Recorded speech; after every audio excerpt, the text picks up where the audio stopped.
दोस्तों, काजल नाम की एक लड़की होती है। जब उसकी शादी हो जाती है और शादी होने के बाद में वो ससुराल पहुंच जाती है, तो वो अपने पति के साथ प्यार से रहने लगती है और पति से ही उसको एक लड़की हो जाती है। और लड़की लगभग वो 3 साल की हो जाती है और उसका नाम मिष्टी रखा जाता है।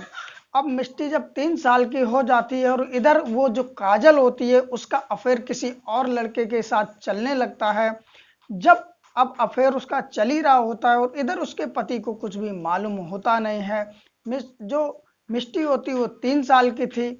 अब जो काजल होती है वो अपने पति के साथ रहना नहीं चाहती है, वो जाना चाहती है अपने उस प्रेमी के साथ में। और जब प्रेमी के साथ में जाने के लिए वो तैयार हो जाती है तो प्रेमी कुछ ऐसा शर्त रख देता है कि जिससे वो बच्ची को लेकर के शर्त होती है। तो फिर वो काजल अपनी लड़की मिष्टी के साथ में कुछ ऐसा करती है कि पूरा वहां का इलाका दहल उठता है। पुलिस वाले परेशान हो जाते, हैरान हो जाते। तो जानेंगे दोस्तों इस कहानी में कि आखिर काजल अपनी बच्ची के साथ में करती तो करती क्या है अपने प्यार के लिए। दोस्तों वो प्यार था या सिर्फ हवस थी, आप जानेंगे इस आगे वीडियो में। तो दोस्तों मैं वीडियो शुरू करूं उससे पहले एक लाइक तो कर देना ही बनता है आपका, तो प्लीज एक लाइक जरूर करें। नमस्कार दोस्तों, मेरा नाम है अजय श्रीवास्तव। दोस्तों जो आज की कहानी है, ये कहानी है मुजफ्फरनगर की। और मुजफ्फरनगर में एक थाना पड़ता है मिठनपुरा, और मिठनपुरा के अंतर्गत एक इलाका पड़ता है रामबाग। रामबाग में एक परिवार रहता है। उस परिवार में जो मुखिया होता है वो मनोज होता है, उसकी पत्नी होती है वो काजल होती है, और उनकी एक 3 साल की लड़की होती है मिष्टी।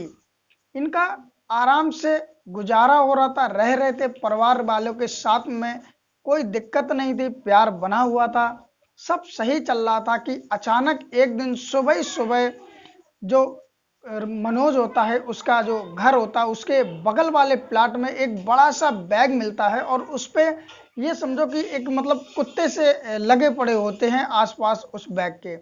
लोग देखते हैं कि ये बैग किस तरह का है, क्या है इसमें। जैसे उस बैग को खोल के देखा जाता है तो उसमें एक लड़की जो कि 3 साल की होती है उसका सब निकलता है। जब वहां के गांव वाले सब देखते हैं तो सबको देखते हुए पहचान जाते हैं कि वो सब किसी और का नहीं है, बल्कि जो बराबर में मकान बना हुआ है मनोज कुमार का, उनकी 3 साल की जो लड़की थी मिष्टी, उसका ही ये सब है।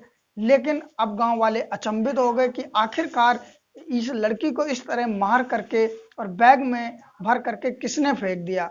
अब वहीं पर मनोज पुलिस वालों को कॉल कर देता है।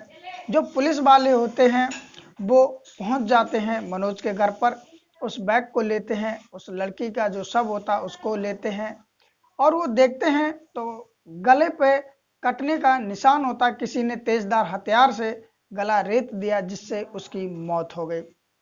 अब राज ये था कि आखिरकार इसे मारा तो मारा किसने, और 3 साल की बच्ची से आखिर किसकी दुश्मनी हो सकती है। क्योंकि 3 साल का जो बच्चा होता है ना तो किसी से दुश्मनी कर सकता, ना ही किसी से झगड़ा कर सकता। तो फिर आखिर मारा तो मारा क्यों, ऐसा क्या माजरा हुआ जो कि 3 साल की बच्ची को किसी ने मार दिया, और इतनी बेरहमी से मारा, आखिर किसने मारा।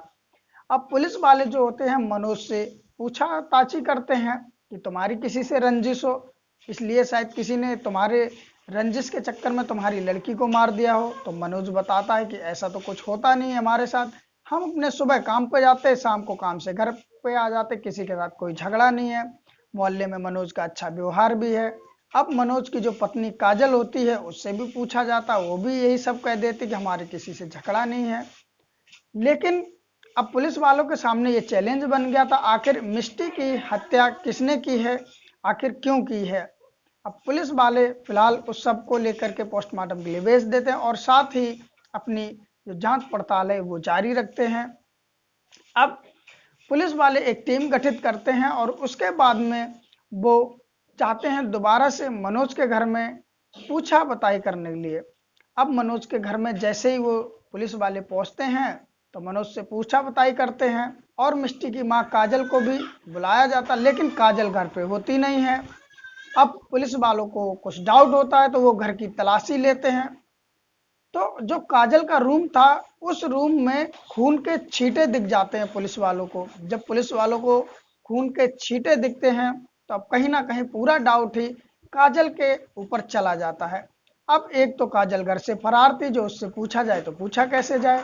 जब मनोज से पूछा जाता कि आखिरकार काजल गई कहाँ है, तो मनोज भी कहता है मुझे साहब नहीं पता है, काजल आज सुबह से ही गायब है, घर पे है नहीं। अब पुलिस वालों को पूरा शक काजल की तरफ हो जाता है कि आखिरकार हो ना हो मिष्टी की हत्या काजल ने ही की। लेकिन अब पुलिस वालों के सामने एक और नया चैलेंज खड़ा हो गया कि अब काजल को कहाँ ढूंढे, क्योंकि काजल तो गायब है घर से। अब पुलिस वाले इंतजार करते हैं शाम होने को, शायद काजल कहीं गई हो तो आ जाएगी। लेकिन जब काजल नहीं आती है तो पुलिस वाले मनोज से भी पूछते कि किसी के साथ इसका अफेयर हो शायद। तो मनोज भी बताता है कि हाँ थोड़ा बहुत तो मैंने सुना है कि काजल किसी से बात करती थी, किसी के साथ उसका अफेयर था, लेकिन जब मैंने उसे समझाया तो उस दिन से शायद मेरे सामने तो कुछ ऐसा होता नहीं था, पीछे होता तो पता नहीं। अब पुलिस वालों को कहीं ना कहीं पूरा ही अब काजल पे शक हो गया। अब पुलिस वाले जो होते हैं अपने खबरी लगा देते हैं कि काजल को ढूंढ के लाओ कहीं भी हो। अब खबरी चले जाते हैं, जिसे मुखबिर बोलते हैं, वो चले जाते हैं। अब पता चलता है कि काजल किसी से प्यार करती थी और उसी के बहनोई के घर पर काजल रह रही है फिलहाल। अब पुलिस वाले की टीम जाती है उस जगह, तो वो जगह होती है रामबाग इलाके के जानकी वल्लभ शास्त्री मोहल्ला होता है। उसमें काजल जिससे प्यार करती है उसका ही बहनोई रहता है और उसी के घर में फिलहाल काजल होती है। पुलिस वाले उसको अब गिरफ्तार कर लेते हैं और गिरफ्तार करने के बाद में वहीं अपने थाने पे ले आते हैं। मिठनपुरा का जो थाना होता है वहीं पर ले आते हैं। लाने के बाद पुलिस वाले अब काजल से पूछते हैं कि आखिरकार तुम घर से गायब क्यों हो, और तुम्हारे कमरों के दीवार पे जो खून के छींटे हैं वो किसके, और जो तुम्हारी मिष्टी की हत्या हो गई और तुम फिर घर से फरार हो, इसका मतलब क्या है। तो काजल पहले घुमाती है, लेकिन पुलिस वाले अपना अंदाज जब दिखाते हैं तो काजल टूट जाती है। टूटने के बाद में वो रोने भी लगती है, आंखों में आंसू भर के। फिर पुलिस वाले जब पूछते हैं कि मिष्टी को तुम ही मारा, तो काजल कबूल देती कि मैंने ही मारा। अब वजह थी कि मारा तो मारा क्यों, हर कोई ये जानने के लिए बेचैन था, पुलिस वाले भी जानने के लिए बेचैन थे। अब जब काजल से पूछा जाता है कि आखिरकार तुमने मिष्टी को मारा क्यों, काजल बताती है कि जब वो अपनी ससुराल मनोज के साथ घर पर रह रही होती है तो उसका अफेयर एक लड़के से चल जाता है। जब काजल का अफेयर लड़के से चल जाता है, अब काजल उसको दिल दे बैठती है और वो भी लड़का जो होता है वो भी काजल को चाहने लगता है। ये लोग मिलते हैं और मिलने के बाद में इनके संबंध भी कायम हो जाते हैं। तो जायज बात है कि जो पति के साथ में रोज वो संबंध कायम करती थी और कोई दूसरा लड़का उसके साथ कायम संबंध करे तो हो सकता है उसको इंटरेस्ट उस लड़के में ज़्यादा आया अपने पति से। अब वो डिसाइड कर लेती है कि मुझे अपने पति मनोज के साथ में नहीं रहना है, मैं तो तुम्हारे ही साथ में रहूंगी। काजल कहती उस लड़के से जिससे वो प्यार करती थी। अब वो जो लड़का होता है वो कहता है ठीक है मैं तुम्हें रख लूंगा, लेकिन शर्त यह है कि जो ये तुम्हारी लड़की है मैं इसको नहीं रखूंगा, इसको तुम कुछ भी करो लेकिन मैं तुमको रख सकता हूँ, इस लड़की को नहीं रख सकता हूँ। वो लड़का स्पष्ट तौर पे कह देता है। अब जो काजल होती है वो कुछ भी कर सकती थी, लेकिन वो अपने प्यार को खोना नहीं चाहती थी। हालांकि मुझे तो समझ में नहीं आया वो प्यार था या सिर्फ हवस का भूत था। अब काजल ये डिसाइड कर लेती चाहे कुछ भी हो जाए लेकिन मैं उस लड़के को खोना नहीं चाहती, मैं उसी के साथ में रहूंगी। अब एक तेजदार जो चाकू होता है जो कि रसोई में सब्जी काटने के काम आता है, उसी चाकू से बहुत बेदर्दी से अपनी ही 3 साल की बच्ची मिष्टी की गर्दन रेत करके हत्या कर देती। आप सोच सकते हो कि उस औरत को एक पल भी रहम नहीं आया उस बच्ची पर जिसने उसको खुद जन्म दिया था।